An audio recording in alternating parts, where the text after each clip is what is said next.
we're going to start the show with injury updates.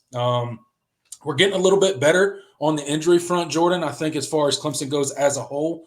Couple guys working back in, couple guys we're not really sure. They're day-to-day, week-to-week, whatever Dabo's new phrase of the week is when he's asked about these various injuries. But starting with Stephon Green and Colin Sadler, both of those guys reportedly back to practice this week, according to Dabo Swinney. Looks like both of those guys could play in this week's matchup against Virginia, so that'll be nice to get a little bit of depth back for that offensive line and then see Stephon Green work back in. He's been out and limited for a couple weeks now, so hopefully Dabo saying he's back to practice means that he's going to play this week. So didn't say he was day-to-day, said both those guys are back to practice and working. So sounds like we may get those back. Brian Wesco, still a day-to-day guy.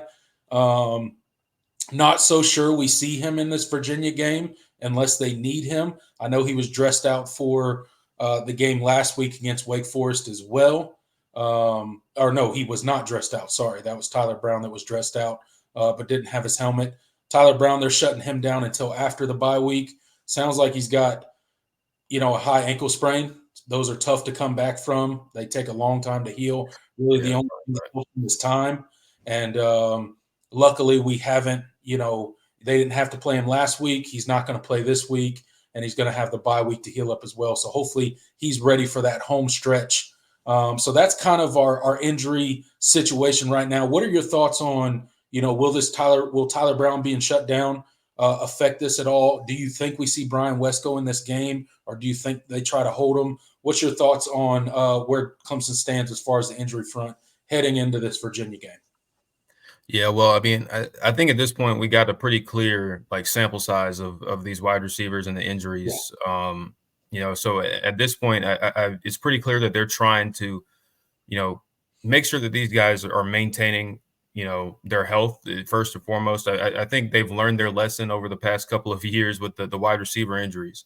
And I in terms of Bryant Wesco, I would lean towards him not playing. I think you hold him. That's probably the route they're going to choose to go, even if he feels okay, because especially when you're dealing with ankle injuries, like those things continuously, they linger, they can come back, they can be aggravated, as we learned with Tyler Brown. So I don't think they're going to play any games with it. I don't think you need him out there. I mean, you saw this offense continue to churn and operate at a pretty high level without Bryant Wesco this past Saturday. And you're not facing a much better pass defense, if we're being honest, right. This Saturday. So I wouldn't be too worried about it, but I wouldn't expect to see Bryant Wesco unless he wakes up that morning feeling ready to go, ankle completely good. And for Tyler Brown, I hate it. It seems like a trend with these guys, and the sophomore wide receiver curse is what I'm gonna start calling it, because it's like, man, it's like every single wide receiver we bring in that has a strong true freshman season, next season, injuries. I mean, we even going back to Bo Collins, like that was a thing. So, hell, Justin Ross in 2019, he was in and out.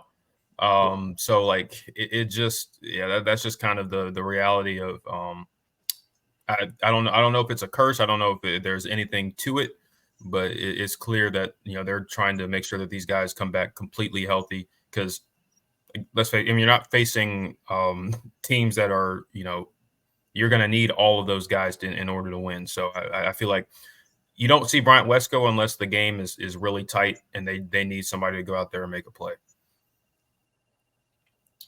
Yeah, absolutely. I completely agree with you. I think they will try to hold Bryant Wesco in this game. I don't think there's any reason that you have to play him. The receiving core, there's been a lot of different guys to step up. Cade's been spreading the ball around like crazy this year. I think there were 10 or 11 different pass catchers in the game a week ago against Wake Forest. So, I mean, really all those guys in the receiver room have been stepping up. So I think if you can hold a guy like Brian Wesco, you go ahead and do it, right? You don't want, especially when you talk about these ankles, man, they're so easily re-aggravated and suddenly you're back to square one, right? I don't think we need him for this game. Therefore, I don't think we should play him. Same thing with Tyler Brown. They're kind of shutting him down because, according to Dabo, his recovery is kind of plateaued with that ankle. I'm assuming it's a high ankle sprain. And it's just one of those things that take time. And if I was them, I would treat Brian Wesco in the same fashion. I'd probably shut him down through the bye week and try to get him ready for that home stretch, right? November to remember, right? As Dabo likes to call it. So I think we got enough in that receiver core to kind of, get us through. And then we get into that bye week, and hopefully we get everybody healthy back that is going to come back this season, and we're ready for again that home stretch that I'm talking about. So I think we look pretty good on the injury side of things. We've had a few injuries here and there throughout the season, but nothing that has truly affected this team long term or really changed the trajectory of the season. So I think we're doing a pretty good job managing those things. And shout out to the rest of the receiving corps for kind of just playing through all that and not seemingly taking a dip when these guys can't go. Yeah, I mean, especially when you think of a guy like Troy Stellato, he's taking advantage of the extra snaps for sure. Right. I mean, you saw he was a big reason why you had the offensive day that you did on this past Saturday. So excited to see him get more opportunities. Excited to see some of the younger guys get more opportunities. You saw Tink Kelly get in there a little bit, So it's in the immediate, it's kind of oh man, you don't have all your best guys out there, but and that's frustrating because especially with how fun. It's been watching those guys, put up points, but it's also, it allows you to get some of those younger guys in. I'm not talking about Troy Stellato. Obviously he's like 40 now. But the guys I mentioned, Tink Kelly, Noble Johnson got in and made a catch. That's right. So I think like this will be good for Clemson in the long run. And it's forcing this offense to build its depth, especially in the wide receiver room, and which we feel pretty good about, and they're showing it right now. All right, Jordan, moving right along through the show tonight, kind of put a bow on Wake Forest and the game that we just saw this past Saturday. Again, pretty dominant performance from the Tigers, I think, outside of the first quarter. Started off a little bit slow in the game, a little bit sluggish. First two drives weren't doing very much. Wake Forest was moving the ball a little bit in the first quarter on the defense, popping some runs, getting some passes down the field and whatnot. But really from the second quarter on, we really played as a complete football team and kind of poured it on. And it really is a contrast when you look at the stats between the first half and the second half. First half, they had 126 passing yards, 69 rushing yards. They finished the game with 146 passing yards, so only 20 passing yards in the second half, 87 rushing yards, 18 rushing yards in the second half. So the defense really clamped down. It was a dominant performance. The defense got those 2 turnovers that really kind of turned the tide and changed the momentum in the game. The offense capitalizes on it, and the rest is kind of history. What were your kind of thoughts as you gone back and watched the game, and anything that kind of stood out that we didn't hit in the post-game live? Yeah, I mean, not really. I mean, there wasn't really much, that really jumped out at me. It was just a really complete performance, probably your most complete of the year. It was pretty nice to just see them keep plugging along. That first quarter was rough. They had some miscues. Cade Klubnik was inaccurate. But they were just like, the plays are there. We just got to go make them.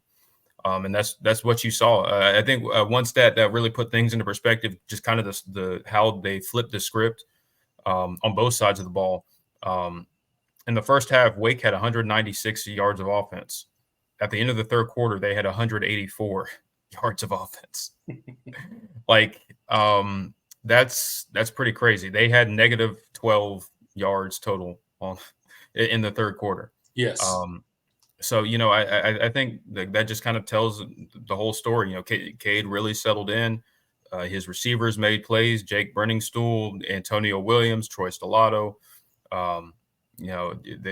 Those 3 kind of led it. And then, of course, Phil Maffa on the ground just continues to be really, really good. The offensive line They just get, honestly, the offensive line they get better as the game goes on, and they just kind of really impose their will.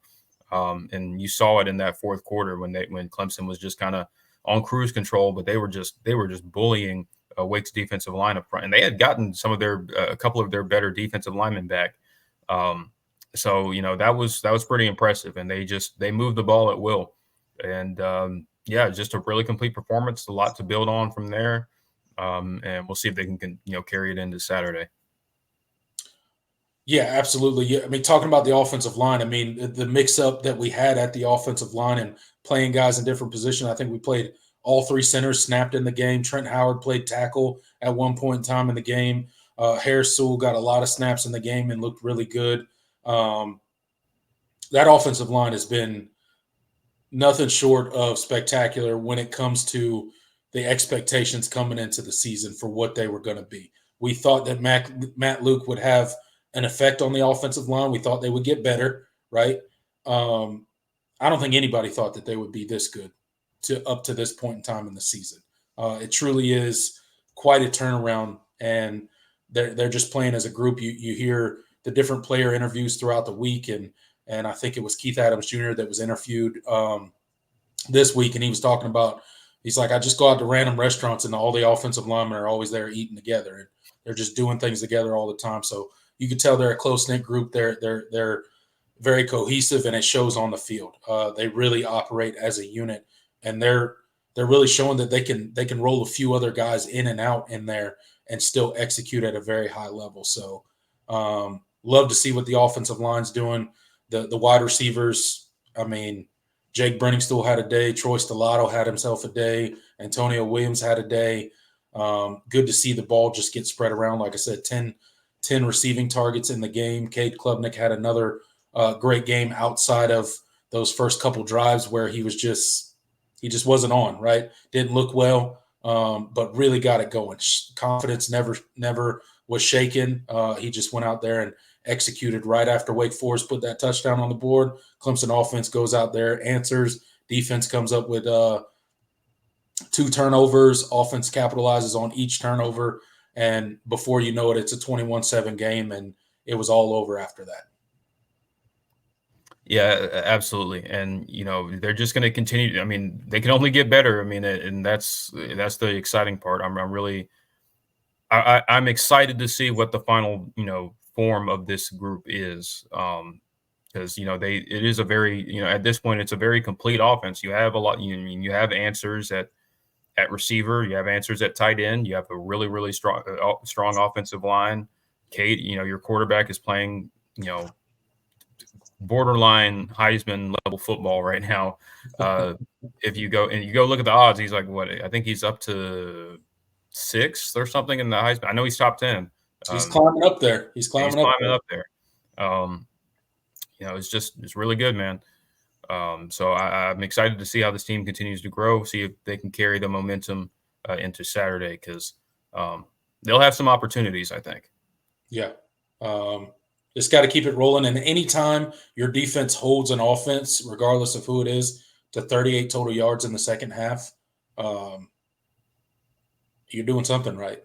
Yep. So shout out to that defense. They're starting to round into form. I think they're starting to get a little bit better and start kind of feeling some things out that they were struggling with early on in the season and getting some of those things buttoned up. And part of that is getting a couple guys back healthy, like Peter Woods. Obviously, you feel the effect of that guy, and being in on that jumbo package with DeMonte Capehart and Peyton Page, and yeah, it was a lot of fun. All those guys over there was super cool to watch. And I think it was Blake Miller talking about it this week in an interview about, they were like, yeah, we had no doubt we were scoring on that play. Like, it was 100% going in. So it's cool to see them out there having fun. I forgot to mention Antonio Williams throwing that beautiful pass.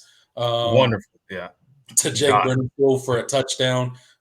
Just an absolute dot. I think we might have a quarterback controversy. I don't know. We might, man. I was looking at the QB ratings, and apparently Antonio Williams got a better rating than Cade. So maybe Dabo needs to make a switch. He does. I believe his passer rating is 668 or something like that. I ain't never heard of anybody have a passer rating like Yeah, I that. don't He's got to be better. know. But no, shout out to Antonio Williams. It was truly a dot. It was a great pass. Jake Brenningstool hauls it in, and it's a touchdown. Clemson's out there having fun. Everybody's enjoying it. As Dabo always says, the fun is in the winning. And hopefully they're continuing to grow and get better. But overall, dominant team win. I think the first win of the season that you can truly say that the offense and defense kind of played complementary football for pretty much the whole game, if you kind of excuse part of or all of the first quarter. Yeah, absolutely. Yeah, I think that there's not really much else to add on to it. I mean, Wake it's just a complete game. Probably your most complete game of the year when you look at it in totality. Just very little, very little to really gripe about. Yeah. So